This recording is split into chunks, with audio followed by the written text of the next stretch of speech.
You will hear of wars and rumors of wars, but see to it that you are not alarmed. Such things must happen, but the end is still to come. Nation will rise against nation, and kingdom against kingdom. There will be famines and earthquakes in various places. All these are the beginning of birth pains. Then you will be handed over to be persecuted and put to death, and you will be hated by all nations because of me. What you are about to hear is real. The prophets wrote of a time when the signs of the end would be seen. This is where Bible prophecy and current events collide. This is Unsealed.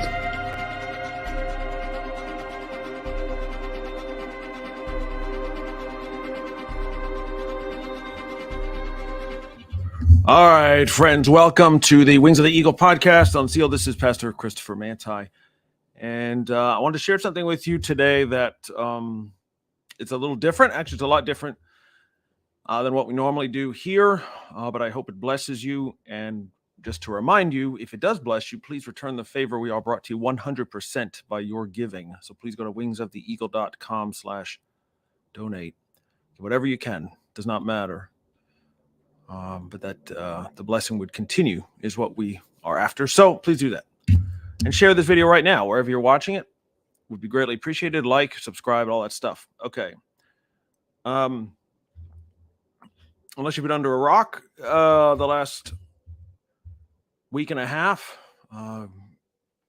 you know what nearly happened on live TV in front of the world. Millions and millions and millions of people almost watch a young man die, 24 years old, on the field of a game.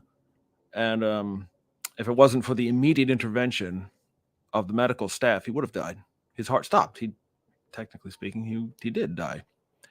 But thank God he did not. Now, there's something that is very unique that happened right after the game.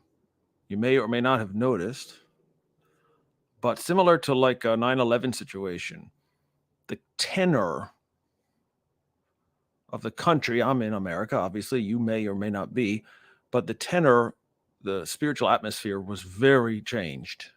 It was very dark, and everyone went to prayer.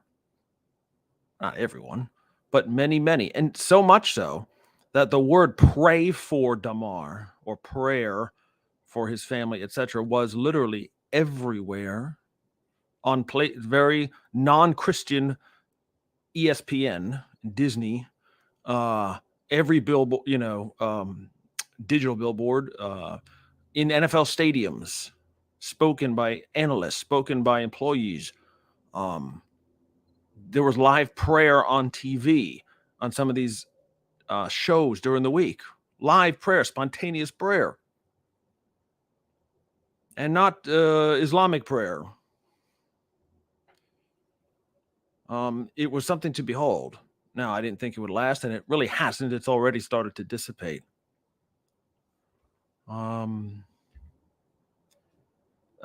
This has nothing to do with vaccines, okay? So stop it with that. Just don't even say it. This has to do with God intervening. This has to do with God showing the unsaved in this nation and around the world that he is still there and that prayer does something. And then I want you to watch a couple of clips. The first one just happened. And again, unless you've been under a rock, and maybe you're not a fan of sports or the NFL, so this really hasn't hit you, but it was a Monday night, just 11 days ago that this happened. And he's already out of the hospital. And so his team, of course, at the time, the Buffalo Bills, could not continue to play when he was hurt on that Monday night game, right? They just canceled the game. They just ended up stopped playing, never counted, never happened.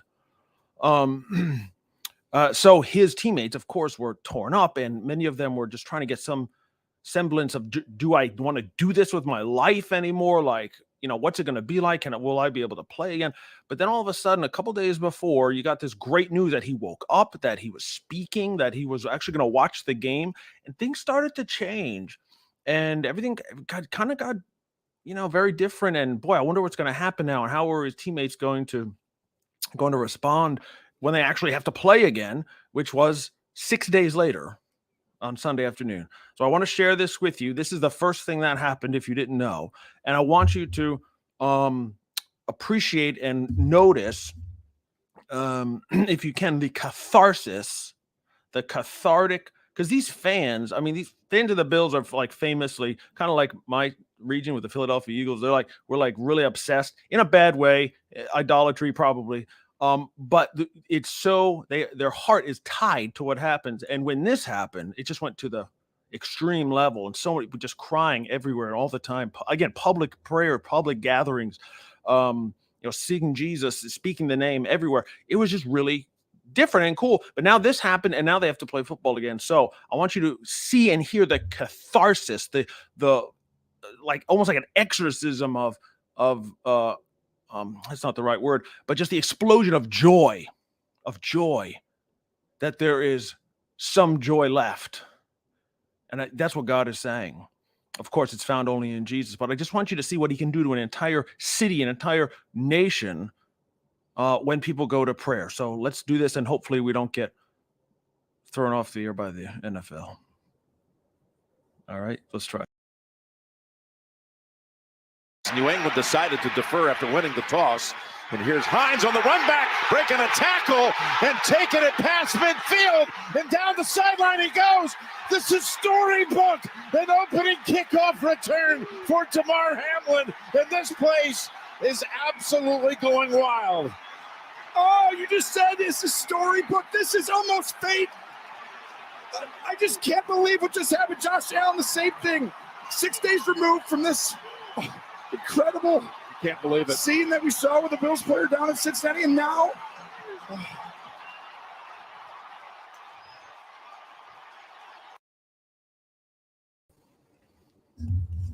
Did you hear? Obviously, the crowd itself, but even the announcers are just slack-jawed. And I know these are believing announcers, by the way, too. At least the play-by-play man, I know. This is the first thing that happened after the injury. The last play was Damar Hamlin nearly dying on the field, and this is the next play, what you just saw for that team. And what a moment. Now, what it also reminded me of, this kind of moment, was, if you recall, Hurricane Katrina many years ago, obviously racked New Orleans, remember?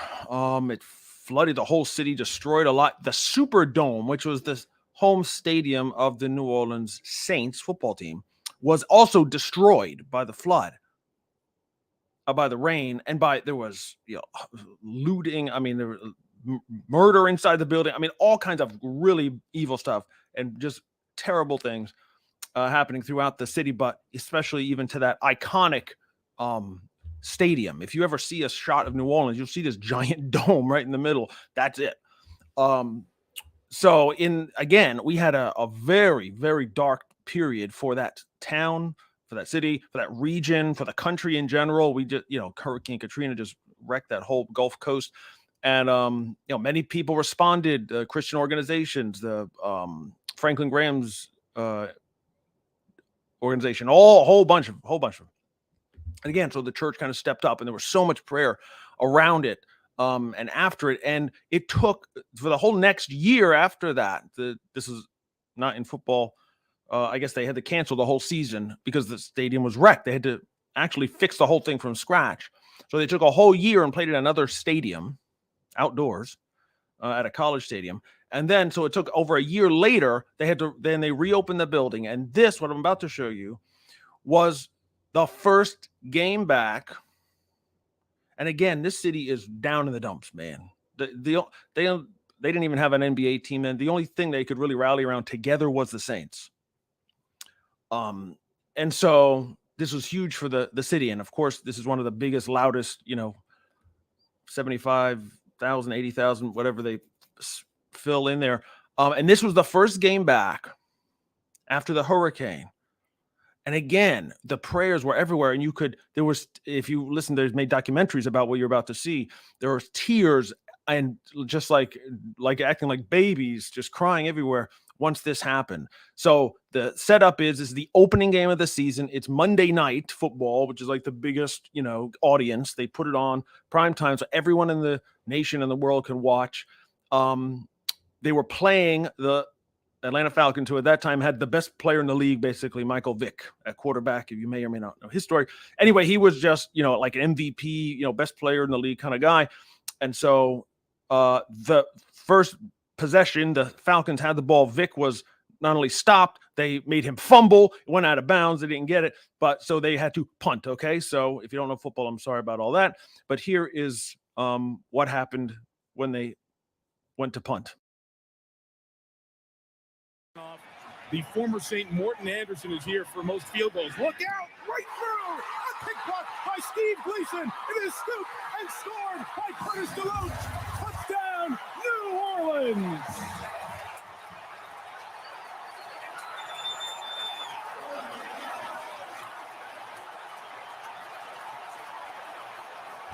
And you can see there the quarterback that was Drew Brees at the time, similar to Josh Allen for the Bills. The quarterback is just like overcome with emotion because he knows what it means, not just for obviously his team, but what they went through. And for a solid minute here, there is no announcers. They just let the city just exercise all this negative energy and stuff like that. In my It was world. awesome. Sorry about that. Okay. Whew. So that reminded me of that because I watched it live. I watched it this past week, of course, live as well. And it just struck me like, oh my gosh. As much as we want to, poo-poo the sports in America, and many of us do, but many of us still watch, right?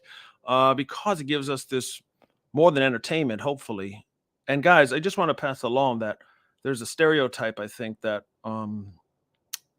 these sports leagues, and especially the NFL, because of how violent it is, that they're full of like unbelievers or something. That is not true.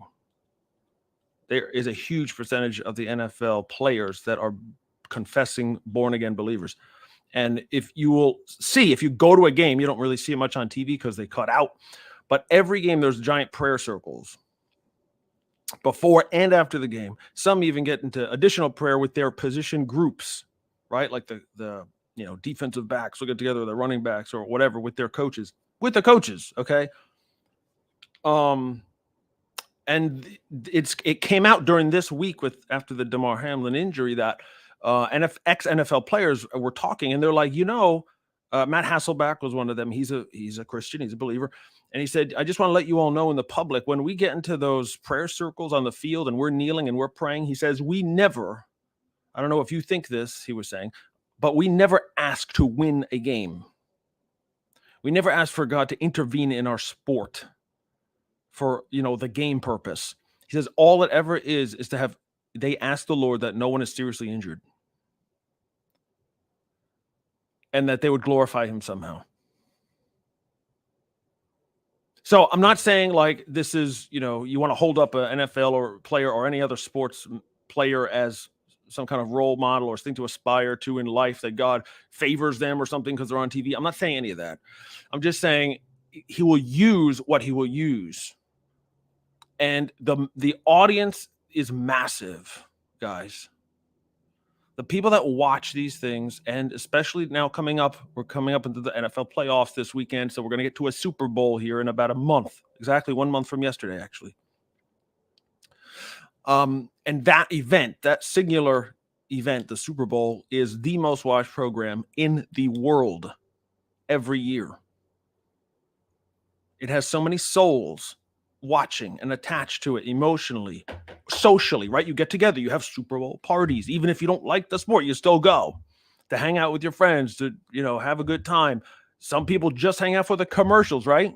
They don't even care about the game. It's whatever about the game, but they want to laugh at commercials or see the awesome new trailers or, whatever the fancy commercials are. And that's true. So God is going to use that. You know how I know? I mean, we've seen it happen. He is using it now. The gospel is going out. I hope Damar Hamlin, for example, I hope he never plays again because I want him to be an evangelist. I think God is calling him to give him that voice to lead people to Jesus Christ.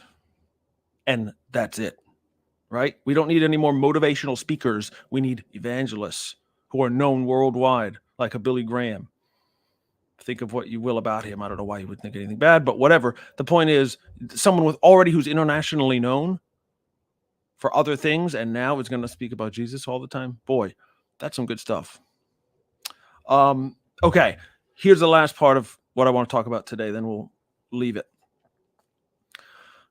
I know this particular Super Bowl is going to be, have the gospel preached. You know how I know? Because there is a Christian group called He Gets Us.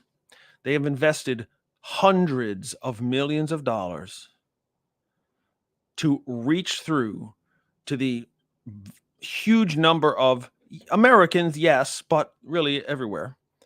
The unchurched, the unsaved, the broken, the ones who had bad experiences at church and never came back for whatever reason, valid or not. They've slipped into depression. They can't deal with what's going on in their lives. They just can't get around to God. They can't get around to, following Jesus. They've got, in their mind, they've got other problems, right? That's what He Gets Us is aimed at. In other words, Jesus gets you. He gets us. He knows what it's like. He went through things. He knows what it's like to be lonely. He knows what it's like to be sad. He knows what it's like to cry. He knows what it's like to be born to a teen mother. He knows what it's like to be hated. He knows what it's like to see division of every kind and be misunderstood and injustices happen all around him, right? He knows that. He gets it. He lived it. So that's the message of He Gets Us. And He Gets Us is going to buy not one, they already bought them, not one, but 2 Super Bowl ads this year. 2. My friends, so many millions, I don't know how many millions, plural. There will be up to 200 million viewers just in America of this game. And we'll see that commercial, those commercials. And they're very short. I think one's 30 seconds and one's 45 seconds or a minute. They're both under a minute, pretty sure. So they're right for the current generation, the TikTok generation that can't hold their attention, right? It's aimed right for them. And so I want you to know that that's coming. I want you to know that God is using this. I want you to know that you can even be a part of it.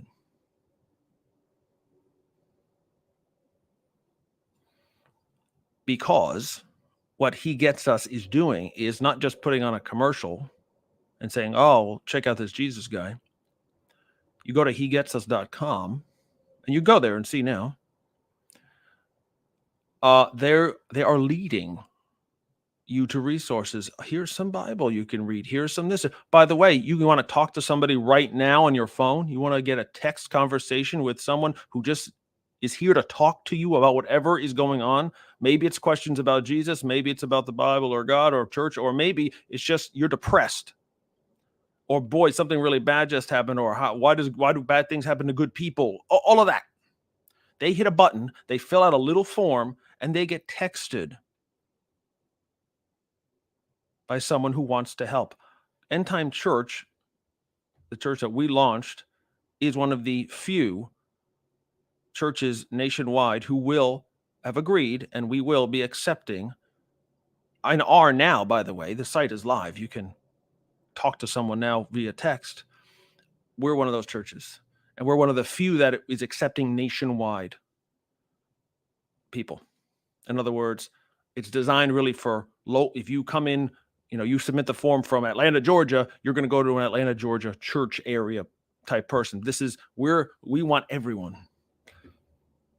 We want souls to be saved. If we're not about souls being saved, what are we doing? If we're not about preaching the gospel for maybe the first time in their life, and not even that, not even getting there, they're probably not even ready to hear anything. They just want to say, I need a friend. I need help to know that Jesus is the most empathetic man that ever lived. He can empathize. And through us, He will empathize with these new people who come. Maybe they've been in church, maybe they've been believers, or maybe they, are cultural Christians and they just had enough or whatever. Maybe they never believed at all. Maybe they're another religion right now. Maybe they're atheists. They're all going to come in. So be a part of it.